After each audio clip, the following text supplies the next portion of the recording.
بسم اللہ الرحمن الرحیم۔ بچوں، آج ہم بات کریں گے 9th matric intermediate FPISC and PTB کے ایگزام کی تیاری میں اہم پوائنٹس پر جو اچھے نمبر حاصل کرنے میں مددگار ہوں گے۔ سب سے پہلے تشریحات کے حوالے سے کہ تشریحات میں اشعار کا حوالہ ضرور دیں، یہ اچھے نمبر حاصل کرنے میں مددگار رہتے ہیں۔ اور بات اگر ہم کریں اردو ادب اور ہم کی، تو نہ صرف میٹرک اور انٹرمیڈیٹ کا تمام سلیبس موجود ہے، اس کے علاوہ PTB کا بھی موجود ہے، اور تمام نظموں اور غزلیات کی جو تشریحات ہے اس میں اشعار کے حوالے بھی دیے گئے ہیں۔ اب سب سے پہلے ہم بات کر لیتے ہیں مکالمہ نویسی کی۔ تو دوستوں کے درمیان امتحان کی تیاری کے متعلق مکالمہ، ضروری ہدایات۔ اس سوال میں مکالمہ یا ردات کے بارے میں پوچھا جا سکتا ہے کہ آپ کو چوائس مل سکتی ہے۔ مکالمہ نویسی کے لیے پرچے میں منتخب موضوع دے رکھا گیا ہوگا، اس لیے ظاہر ہے کہ مکالمہ لکھتے وقت اسی موضوع کو پیش نظر رکھنا ہوگا کہ آپ کو اپنے موضوع سے ہٹنا نہیں ہے، کیونکہ وہ آپ کو بورڈ کی طرف سے دے دیا جائے گا۔ مکالمہ نسبتاً آسان ہوتا ہے۔ نصابی تقاضے کے مطابق مکالمے میں صرف 2 افراد کے درمیان بات چیت یا گفتگو ہوتی ہے۔ مکالمہ 2 افراد کے درمیان طویل گفتگو میں کسی موضوع پر ایک حصے کے طور پر لکھنا چاہیے تاکہ مکالمہ مصنوعی نہ لگے۔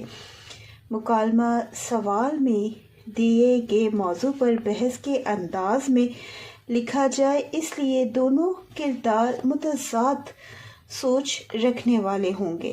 کہ اس کے اندر بنیادی پہلو کیا ہے کہ جو دونوں کردار جن کے درمیان مکالمہ ہو رہا ہے وہ متضاد سوچ رکھتے ہوں گے، تاہم مکالمے کا انجام اتفاق رائے پر ہوتا ہے، لیکن اس کی جو اینڈنگ ہوتی ہے اس میں ہم دیکھتے ہیں کہ اتفاق رائے قائم ہو جاتی ہے۔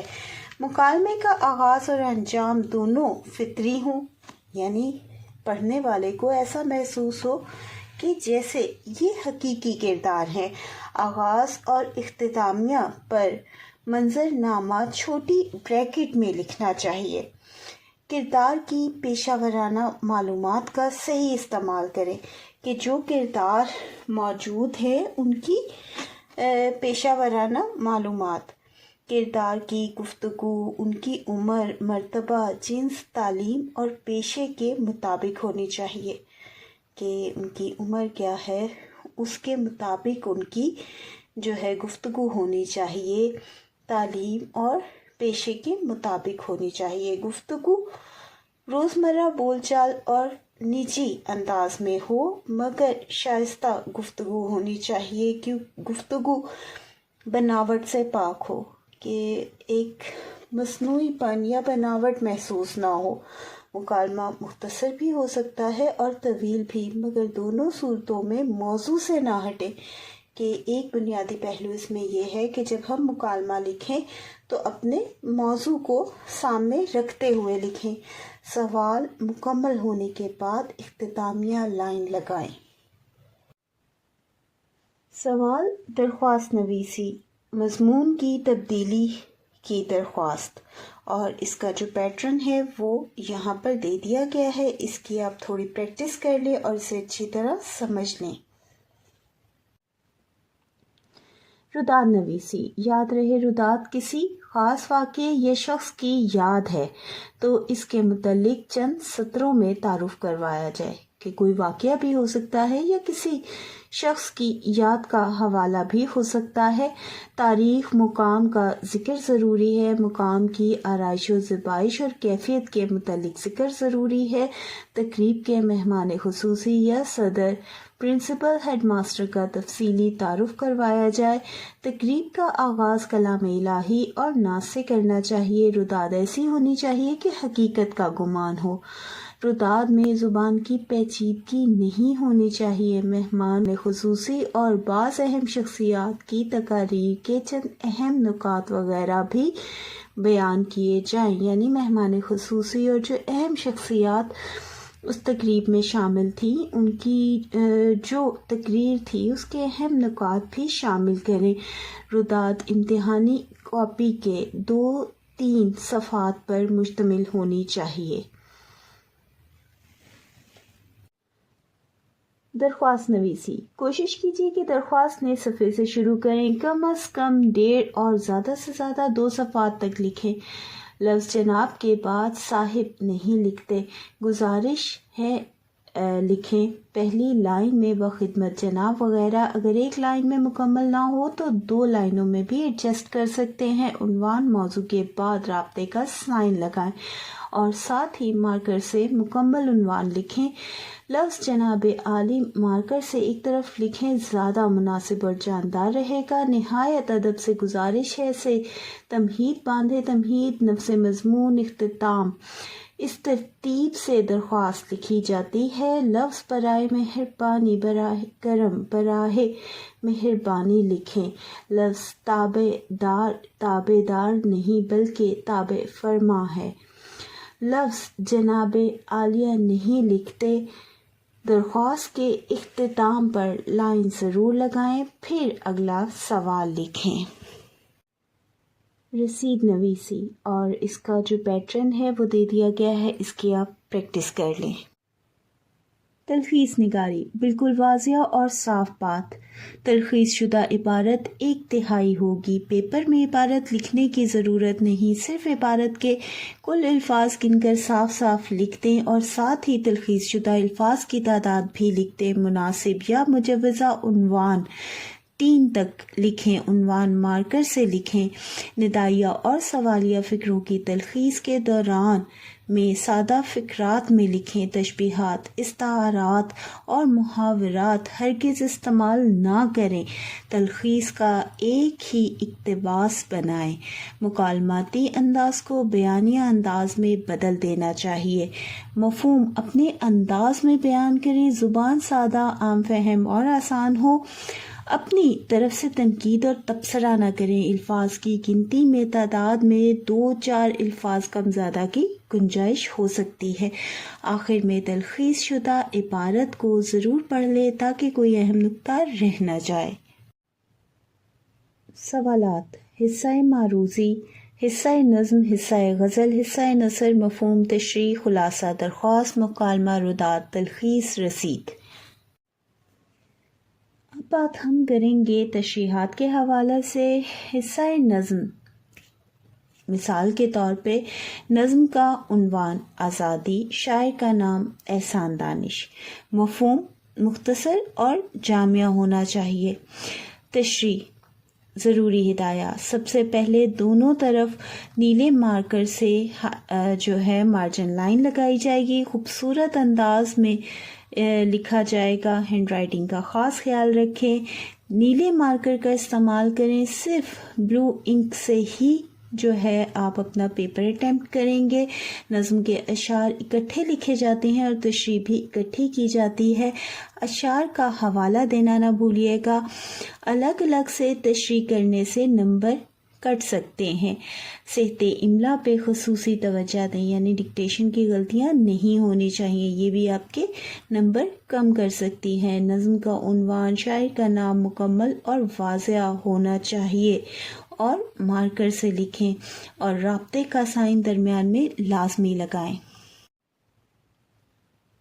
نظمیں عموماً ایک عنوان کے تحت لکھی جاتی ہے۔ یاد رہے کہ ہر شعر دوسرے سے جڑا ہوا ہوتا ہے۔ نظم کے اشعار باہمی مل کر خاص مفہوم پیدا کرتے ہیں۔ نظم کے اشعار میں تشریح کم از کم 3.5-4 صفحات پر مشتمل ہونی چاہیے۔ تشریح کے دوران حوالہ جات کے لیے قرآن کریم کی آیات، احادیث، اقوال اور اشعار کا حوالہ ضرور دیں۔ تشریح لکھتے وقت 6-7 لائنوں میں پیراگراف والا سٹائل رکھیں۔ یاد رہے کہ خوبصورت پڑھنا اور لکھنا بھی ایک ہنر ہے، ایک فن ہے۔ اشعار، اقوال، احادیث، قرآنی آیات مارکر سے لکھیں. ایک لائن اوپر سے اور ایک لائن نیچے سے چھوڑ دیں تاکہ خوشخط لگے اور واضح اور صاف صاف لگے، تاکہ پڑھنے والے کے لیے بھی آسانی ہو. اس کے علاوہ لغت کا خاص خیال رکھیں. آپ نے لکھنے میں مرکزی خیال بھی لکھنا ہے تشریح کے مطابق. پیپر کے دونوں اطراف حاشیہ ضرور لگائیں. لفظوں کی بناوٹ نہ ٹوٹنے پائے. خط اچھا نہ ہو تو صاف صاف اور کھلا کھلا لکھیں. کاٹ کر لکھنے سے مکمل طور پر گریز کریں. توڑ موڑ کر نہ لکھیں. ہر سوال کے ختم ہونے کے بعد لائن ضرور لگائیں، پھر اگلا سوال لکھیں. اب بات کر لیتے ہیں تشریح حصہ غزل کی. حصہ غزل اشعار کی تشریح. شعر نمبر 1 آپ شعر لکھیں گے، پھر شاعر کا جو نام ہوگا اس کا حوالہ دیں گے اور مختصر لیکن جامع مفہوم دیں گے. اس کے بعد ہم تشریح کا آغاز کریں گے.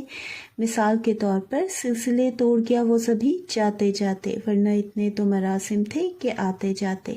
اور پھر اس کے شاعر کا نام احمد فراز، اور پھر آگے مفہوم مختصر لیکن جامع، اور اس کے بعد تشریح کا آغاز کیا جائے گا.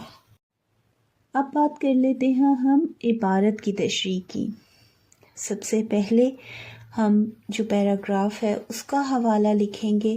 اخلاق کا سب سے مقدم اور ضروری پہلو یہ ہے. آغاز لکھ کر اس کے بعد پھر ہم اس کے اینڈ کے جو الفاظ ہیں ان کو شامل کریں گے. پیٹرن یہاں پر اسکرین پر آپ کو نظر آ رہا ہوگا. اس کے بعد حوالہ متن دیا جائے گا، سیاق و سباق، اور پھر تشریح کا آغاز ہوگا. ضروری ہدایات. عبارت کا انتخاب کیجیے جس کی تشریح آپ اچھے سے کر سکیں. یعنی آپ کو چوائس ملے گی لیکن اس میں سے آپ نے اس کو سلیکٹ کرنا ہے جس پر آپ اچھا لکھ سکتے ہیں. عبارت کی ترتیب کا خاص خیال رکھیں کہ جس ترتیب سے وہ عبارت ہے آپ نے بھی اسی طرح سے اس کی وضاحت کرنی ہے. پہلے کی بات بعد میں اور بعد کی پہلے بالکل نہ کریں. تشریح کرنے کا انداز بیانیہ ہو. لفظ حوالہ متن کے علاوہ کچھ اور لکھنے کی ہرگز ضرورت نہیں. بعض طالب علم سبق کا عنوان اور مصنف کا نام لکھنے کے بعد پھر حوالہ متن کے تحت یہی کچھ دوبارہ لکھ دیتے ہیں. ایسا کرنا سراسر وقت کا ضیاع ہے، اس کی ضرورت نہیں. عبارت کی تشریح 3.5 صفحات سے 4 صفحات تک لازمی لکھیں. دوران تشریح حوالہ جات، قرآن کریم کی آیات، احادیث اور مستند اقوال و اشعار لازمی لکھیں. مارکر سے حوالہ جات لکھیں اور اوپر ایک اور لائن نیچے سے ایک اور لائن چھوڑ دیں کہ تاکہ وہ واضح رہے، پڑھنے والے کے لیے بھی آسانی ہو. کاٹ کر لکھنے سے نمبر کٹ جاتے ہیں.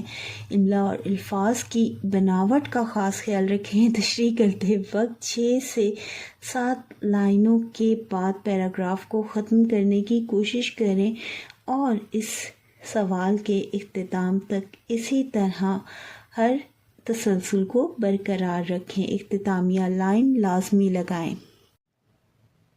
تو بچوں، اس مختصر سی ویڈیو کے اندر میں نے تمام جو پیپر ہے اردو کا اس کو کور کرنے کی کوشش کی ہے، اور وہ باتیں جن کو مد نظر رکھنا ضروری ہے، جو اچھے نمبر حاصل کرنے میں مددگار ہیں.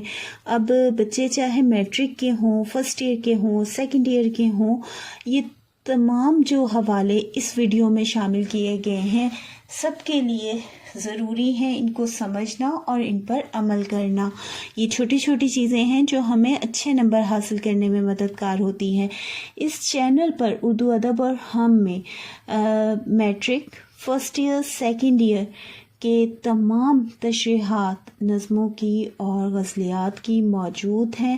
باقاعدہ اشعار کے اور آیات کے حوالے کے ساتھ تو آپ ان کو بھی ضرور دیکھیں اور سمجھیں اور اپنے امتحانات کی تیاری کریں۔ اس کے علاوہ پی ٹی پی کی جو فرسٹ ایئر اور سیکنڈ ایئر کی بک ہے وہ بھی کمپلیٹ کر لی گئی ہے۔ تو اللہ تعالیٰ آپ سب بچوں کو بہت کامیابی دے۔ تو